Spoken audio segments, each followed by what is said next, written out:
Good morning, everybody. Today's topic is inflammatory bowel disease. I believe it's been covered already. I think these are your revision classes. This will be a short class, hopefully, so I'll just rush through because you already had this class before. Okay.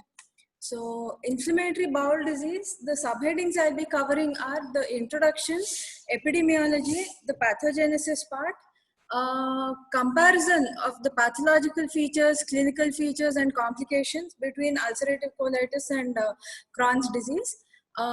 One slide on the extraintestinal manifestations, then differential diagnosis, investigations you want to do, few lines on the treatment, and finally a comparison between ulcerative colitis and Crohn's disease. Okay.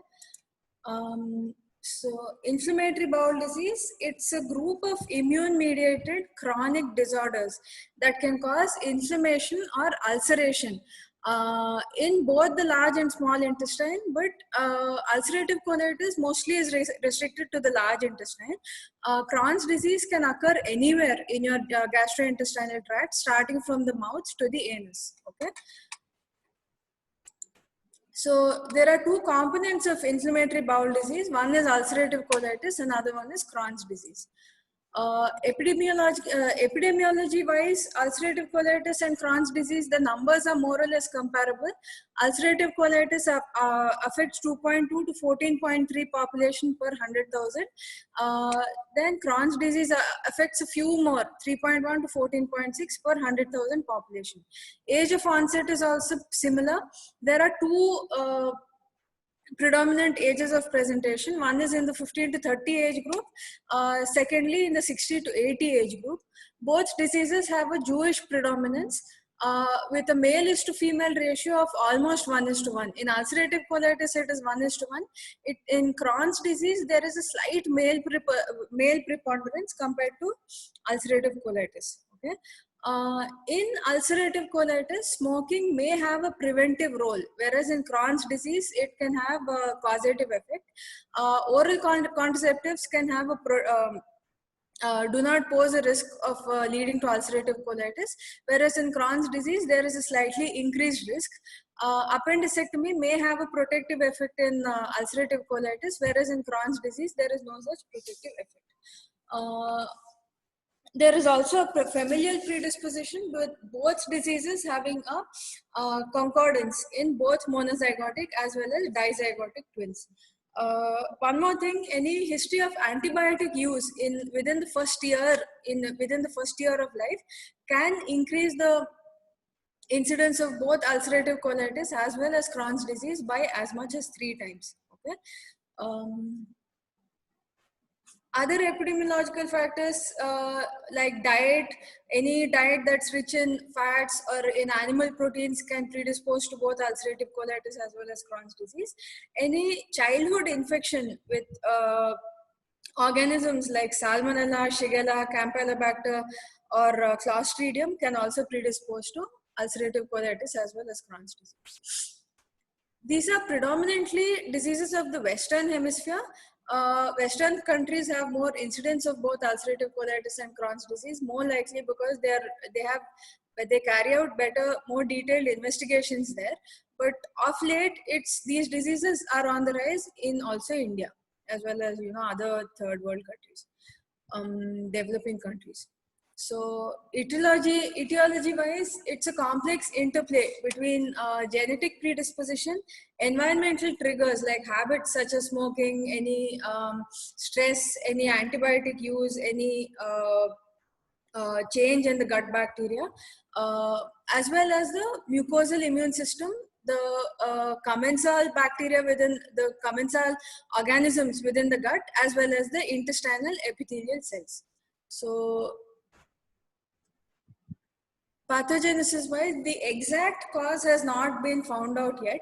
It is thought to be an inappropriate immune response with a possible underlying autoimmune basis to endogenous gut commensals. So you have genetic factors, you have immunological factors, you have microbial factors. Patients who have ulcerative colitis and Crohn's disease are found to have increased presence of pathological organisms like enteroinvasive E. coli. Then you have psychosocial factors like smoking, stress, the environment, etc. So genetic factors, ulcerative colitis is more common in DR2 related genes. Crohn's disease is more common in DR5, DQ1 alleles. There is a up to 20 times greater incidence in patients with first degree relatives who have the disease. There are genes in common between ulcerative colitis and other autoimmune diseases like rheumatoid arthritis, psoriasis, ankylosing spondylitis, type 1 diabetes mellitus, SLE, and other autoimmune diseases. Okay. Then immunological factors, your normally existing gut commensals do not trigger an immune response because there are anti-inflammatory cytokines at play, such as interleukin 10, interleukin 35, and TGF beta. Okay, ulcerative colitis and Crohn's disease are thought to be because of defective regulation of this immunosuppression, which is the norm in non-pathological gut. So you have both cell-mediated immunity as well as humoral immunity.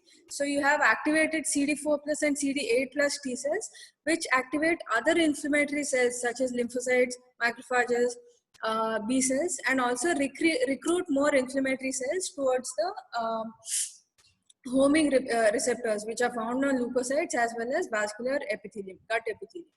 Then you also have pro-inflammatory cytokines such as interleukin 1, interleukin 6, TNF alpha, which may promote fibrogenesis, they may promote collagen production and result in complications such as stricture formation, um, narrowing of the lumen, and so on. So this is an overview. You have your genetic factors, you have your environmental triggers such as drug use, infections, smoking, and stress. These both activate the mucosal immune system. In ulcerative colitis, you have predominantly TH-TL2 cell activation, which activates the basophils, B lymphocytes, eosinophils, causes inflammation of the mucosa and submucosal cells, submucosal tissue. Then you have crypt abscess formation and disruption of the colonic architecture. Then in Crohn's disease, you have predominantly T helper 1 cell activation, promotion of pro-inflammatory cytokines like IL-1, IL-6, TNF alpha, recruitment of leukocytes, and transmural inflammation, resulting in fistula formation, fissure formation, and stricture in long-standing diseases. Coming to the gross as well as the microscopic features. So in ulcerative colitis, we'll discuss the gross features, the macroscopic features first. Ulcerative colitis is predominantly a disease of the large intestine. 40 to 50% of the patients have involvement of the rectum as well as the rectosigmoid. Up to 40% of patients have disease extending proximally, even beyond the sigmoid. 20% of the patients have total colitis. The proximal spread occurs in continuity. There are no skip lesions. If there is involvement of the colon, the entire colonic epithelium is involved. Okay, so there are no areas of uninvolved mucosa. In mild disease, you'll have a little erythema, you'll have a sandpaper appearance, like a small fine granular appearance. In moderate disease, you'll have marked erythema, a little coarser granularity, and you can have contact bleeding without any evidence of ulceration. In severe disease, you'll have spontaneous bleeding without any contact, edematous bowel wall, and ulcerations in the form of collar button ulcerations. Collar button ulcerations are mucosal and submucosal ulcers. They're quite superficial. In long-standing disease, you'll have epithelial regeneration. So you'll have pseudopolyps. Pseudopolyps are not actual polyps. Polyps are lesions which arise directly from your gut epithelium. Pseudopolyps are apparent polyps wherein you have normal intestinal epithelium and your pathological area is the sunken area below the normal epithelium. So the normal epithelium will give the appearance of pseudopolyps. So you will also have mucosal atrophy. You can have flattening of the villi. Disorientation of the architecture leads to a precancerous condition. This can eventually, because of stricture formation or or contractures, lead to shortening and narrowing of the colon. Fulminant disease can present with fulminant is very rapidly progressive disease over a short period of time, can present with toxic colitis or megacolon. Megacolon will usually occur in your ascending or transverse colon. You'll have loss of hostration, you'll have thinning of the intestinal wall, and your the diameter of your intestinal lumen will be more than 6 centimeters. Then ulcerative colitis, gross features, you can see the pseudopolyps here. So the pseudopolyp is the actual normal intestinal epithelium. The pathological area is the area which is in between, the sunken area in between your pseudopolyps. Coming to your microscopic features, your ulcerative colitis is a superficial disease which is limited to the mucosa and the submucosa. Your deeper muscularis layers are unaffected. There are two major histological features. Your crypt architecture is distorted. Okay, so your crypts can be bifid, they can be decreased in number, and some patients will have basal plasma cells and multiple basal lymphoid aggregates. So with because of your distorted crypt architecture, there can be abnormal immune response and you can have cryptitis. In long-standing cryptitis, you can have abscess formation. So you'll find crypt abscesses with collection of neutrophils and lymphocytes within the crypts. So this is your pseudopolyp. Pseudopolyp is formed by a normal epithelium. The ulcers or your collar button ulcers are found below the in between the pseudopolyps. Then coming to Crohn's disease, your macroscopic features, this disease can affect any part of your gastrointestinal tract, extending from the mouth to the anus. 30 to 40% of patients have small intestinal disease alone. In patients having small intestinal disease, terminal ileum is involved in 90% of the patients. 40 to 55 patients can have both small as well as large intestinal involvement. 15 to 25% of patients will have only colitis alone. Okay? Rectum is often spared in Crohn's disease, whereas in ulcerative colitis, rectum is almost always involved. Crohn's disease is a transmural process, which means that the entire thickness of your intestinal wall is involved. Crohn's disease is also a segmental disease which skip areas of normal epithelium, normal intestinal epithelium found in the midst of diseased intestine. Okay, then in 1/3 of patients with Crohn's disease, you'll have perirectal fistulas, fissure formation, and stricture formation in long-standing disease. So why do you have fistula and fissure formation? Because it's a transmural disease which involves the entire thickness of your intestinal wall.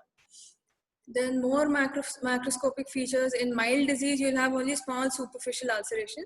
In active disease, you'll have stellate ulcerations, which can fuse either longitudinally or transversely and form serpiginous ulcers. Then you'll have a cobblestoning appearance. Cobblestoning, I have diagrams later. The raised cobblestone part of your intestine is comprised of normal tissues. The sunken part is comprised of abnormal tissue. Then you also have fistula formation, fibrosis and stricture formation with bowel obstruction in case of long-standing disease. Sometimes you'll find projections of thickened mesentery in between the bowel tissue. This is called as creeping fat. Microscopic features, you'll have aphthous ulcers in mild disease. You can also have focal crypt abscesses. Loose aggregations of macrophages can be found, which are pathognomonic features. Then you'll have non-caseating granuloma formation, which is also a pathognomonic feature. Submucosal, subserosal lymphoid aggregates. You'll find normal areas or skip areas in between your diseased tissue. Then you'll have transmural inflammation with fissure formation. This is your cobblestoning appearance. These are your cobblestones which are used for your road building actually. This is your intestine in Crohn's disease, which resembles the cobblestone appearance. So the diseased tissue is depressed below the level of the normal mucosa. This is another diagram. This is your endoscopic image. So clinical features: first, ulcerative colitis. Patients will have diarrhea, bleeding per rectum, tenesmus. Tenesmus is urgency to pass stools, followed by sensation of incomplete evacuation even after passing stools. Patient can also pass mucus along with the blood and the poorly formed stools. Patient can also have crampy abdominal pain in the area of lesions. Then patients who have proctitis will pass either fresh stools or blood-stained stools along with mucus. The stools can be either well-formed or poorly semi-formed.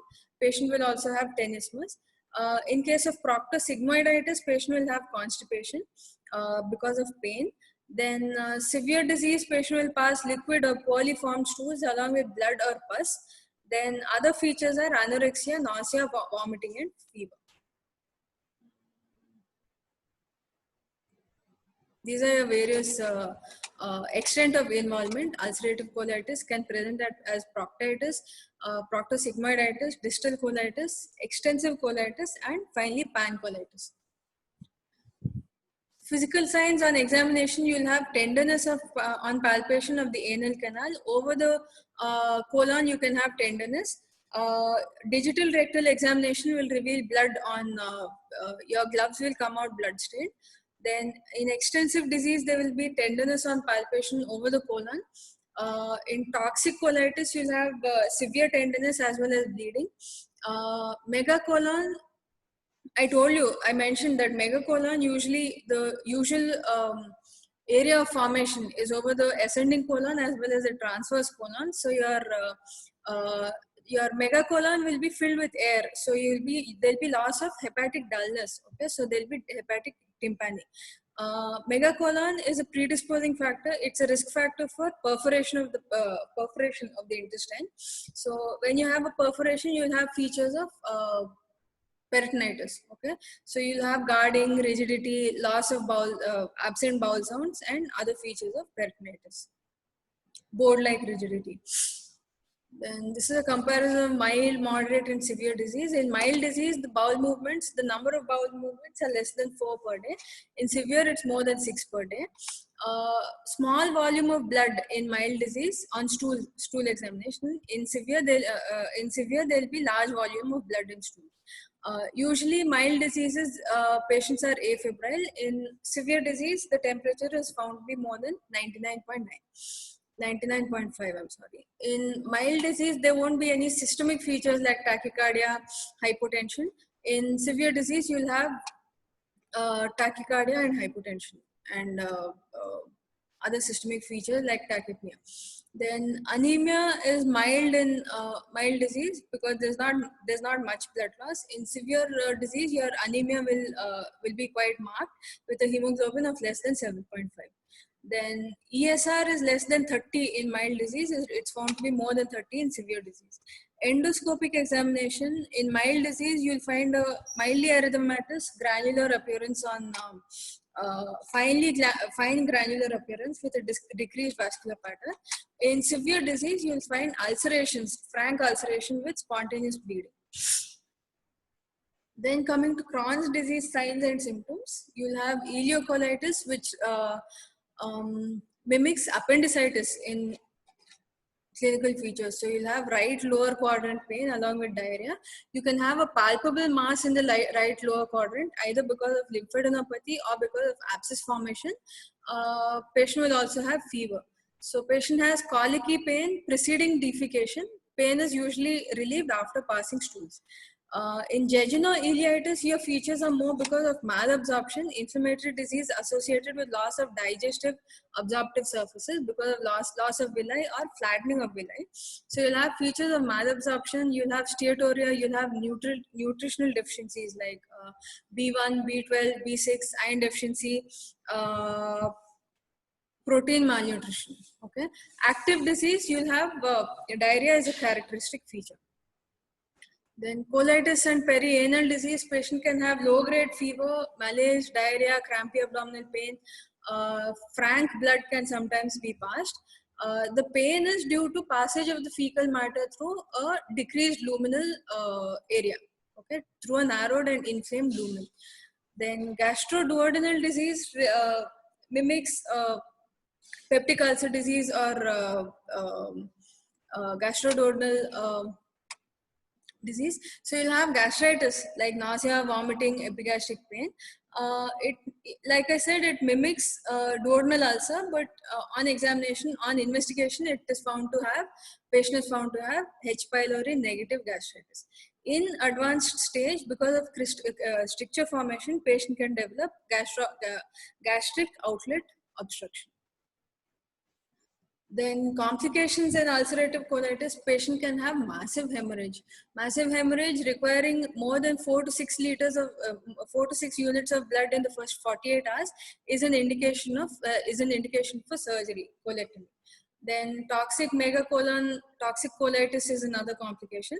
Patient can also have perforation, peritonitis, stricture formation, anal fissure, and perianal abscesses. So it can also be a pre-malignant condition. Okay, so bleeding, perforation, stricture formation, and malignancy later on. These are the complications of ulcerative colitis. Complication of Crohn's disease are more or less the same as ulcerative colitis. Only one additional formation is fistula formation. One additional complication is fistula formation. Perforation is rare. Intra-abdominal and pelvic abscess development, intestinal obstruction, massive hemorrhage, features of malabsorption, and severe perianal disease. Then you have extraintestinal manifestations. At least one of these extraintestinal manifestations are found to be present in all patients with inflammatory bowel disease. So you have eye symptoms, eye conditions like episcleritis and uveitis. Usually these conditions are flared whenever there is a flare in the intestinal disease. Okay, so you have features like redness of the eyes, watering of the eyes, photophobia, and the symptoms are usually controlled when your intestinal disease is controlled with the help of drugs. Then you have renal features, kidney stones, hydronephrosis, fistula formation, frequent urinary tract infections. Then you have skin features like erythema nodosum, pyoderma gangrenosum. Pyoderma can become quite large, up to 30 centimeters in size, and it's quite a disturbing condition.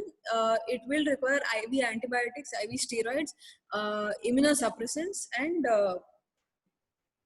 Dapsone for treatment. Okay, then you have mouth ulcers like stomatitis, aphthous ulcers.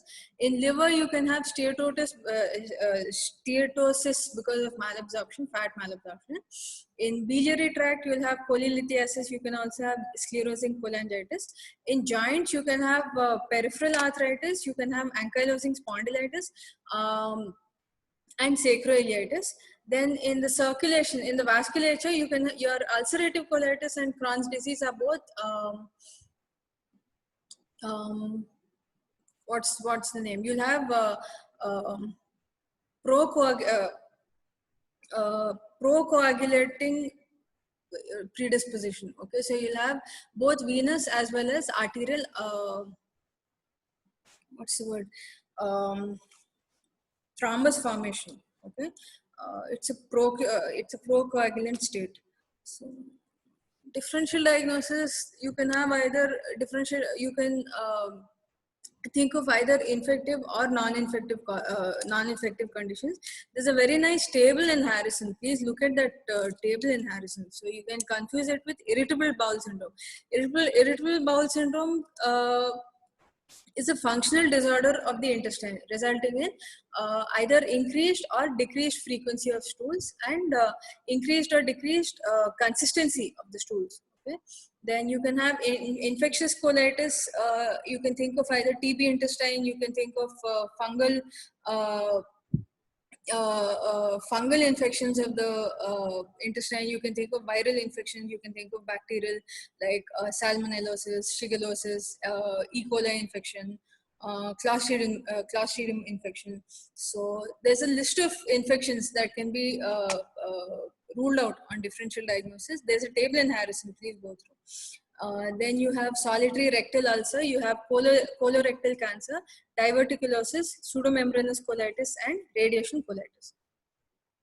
Then coming to the diagnosis, you can do blood tests, lab tests, endoscopy, X-ray, biopsy, CT, enterography. So on lab investigations, your inflammatory markers like CRP and ESR are found to be elevated. You can have anemia either because of blood loss or because of decreased absorption of iron and B12. Decreased absorption of iron and B12. You can have leukocytosis because of cryptitis, crypt abscess, secondary infection. You can have hypoalbuminemia, again because of decreased absorption. Then fecal lactoferrin and fecal calprotectin are found to be increased in case of ulcerative colitis. Then on Crohn's disease, you'll have elevated levels of P-AMCA. Your endoscopic image of ulcerative colitis, you have severe inflammation of the colonic mucosa with erythema, friability, easy bleeding, and exudates. Then radiological changes, mucosa becomes thickened with deep ulcers. I'm sorry, these are superficial ulcers. In ulcerative colitis, you have superficial ulcers which are limited to your mucosa and submucosa. These are called as collar button ulcers. You will also find loss of haustration. Haustrations are the folds of your intestine. Your large intestine, usually large intestine as well as small intestine, has folds called as haustra in order to increase the area available for absorption. Then you can have polyps, either pseudopolyps or precancerous polyps. This is your barium enema, I think. You'll say this is your loss of haustration. Then on CT, you'll find something called a target sign because of thickened bowel wall, as well as decreased luminal opening, luminal area. Then you have something called the accordion sign, which is alternating edematous haustral folds, which are separated by transverse mucosal ridges, which simulate the appearance of accordion, which is a musical instrument. Then you have colonic dilatation. On barium enema, you have something called a string sign. String sign is because of narrowing of the lumen. Then capsule endoscopy, again you will see this is your bowel wall, which is very thickened. This is your lumen, which is quite narrow. So coming to the treatment, your goals of treatment initially is improvement of your symptoms, followed by remission of the disease. That is, remission is control of your symptoms, okay, without any flares. Then your target is weaning of your glucocorticoids, then followed by maintenance of remission, followed by maintenance of tissue healing, followed by cure. Okay, your last resort is surgery. So drugs used in treatment, you have these are the subheadings. You have 5 ASA agents, then you have glucocorticoids, then antibiotics, immunosuppressants, and biological agents. So 5 ASA agents are sulfasalazine, misalazine, balsalazine, and olsalazine. Your route of administration can be either oral, liquid enema, or suppository. So oral is released into the distal or terminal ileum or colon. Liquid enema can reach up to the splenic flexure. Then suppository will reach the upper rectum. These are your preparations: sulfasalazine, olsalazine, balsalazine. This is your dosing per day. Sulfasalazine is the most frequently used drug in 5-ASA agents.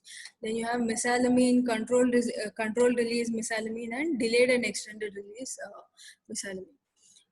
Use is in mild to moderate disease. It's used for maintenance, both for cure as well as for maintenance of remission. Long-term use can decrease the risk of developing colorectal carcinoma. You have multiple adverse effects. You have anaphylactic reactions, allergic reactions, fever, systemic symptoms like nausea, headache, epigastric pain, diarrhea. Some patients can have pancreatitis, then hepatitis, agranulocytosis, and reversible effect on the sperms. Okay, so reversible sperm abnormalities. 5-ASA agents are contraindicated in case of pregnancy, renal failure, and breastfeeding. Then you have glucocorticoids. Glucocorticoids are not used for long term. They are only used in case of acute flares. Okay, so they are anti-inflammatory agents used in moderate to severe relapses. They act by the inhibition of inflammatory pathways. Budesonide is the drug of choice in case of acute flares. A foam releasing suppository, rectal suppository is used in dosages of 9 milligrams per day, which can be tapered over 2 to 3 months. Okay. Then orally, you can give prednisolone 40 to 60 milligrams per day, 1 milligram per kg body weight, typically. Then parenteral, in case of severe flares, you can give either hydrocortisone 100 mg IV TID or methylprednisolone 40 to 60 milligrams per day. There's no role in maintenance therapy. It is used in acute flares and tapered afterwards. Antibiotics used are metronidazole, ciprofloxacin, and rifaximin. There is again no role in active disease. It's used only in case of secondary infection. Immunosuppressants used are thiopurines, azathioprine, 6-mercaptopurine, methotrexate, and cyclosporin. Lastly, your biological therapy, infliximab, which is an anti-TNF monoclonal antibody, which binds to membrane-bound TNF alpha and neutralizes its activity, also reduces serum TNF levels. Then used in severe disease like fistulizing Crohn's disease, severe active Crohn's disease, refractory disease, which is non-responsive to steroids, and 5-ASA.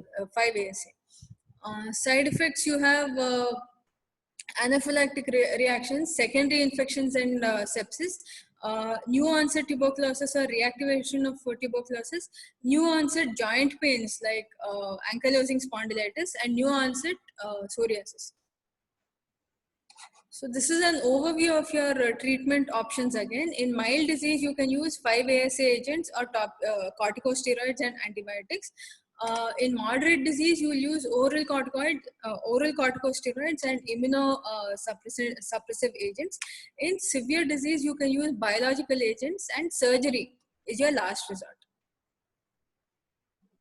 So indications for surgery, you'll have intractable disease, which is not responding to medical treatment, fulminant disease, which is very rapidly progressive, toxic megacolon with impending perforation, or already existing colonic perforation, which is a surgical emergency, massive colonic hemorrhage requiring more than 4 to 6 units of blood transfusion in the first 48 hours, extracolonic disease, colonic obstruction causing constipation or outlet obstruction, then colonic cancer prophylaxis when you detect a pre-malignant lesion on biopsy, or actual colonic malignancy. Then other indications are stricture formation, obstruction, unresponsive to medical therapy, massive hemorrhage, refractive fistula, abscess formation. Yeah, the rest of these are the same. So comparison of ulcerative colitis with Crohn's disease. This is your last slide, I think. Ulcerative colitis, rectal bleeding is common. Crohn's disease, there is only occasional rectal bleeding. In ulcerative colitis, abdominal pain is quite uncommon. In Crohn's disease, you have abdominal pain. Rectal involvement is seen in almost 100% of patients with ulcerative colitis. Rectal involvement only in about 40 to 50% of patients with Crohn's disease.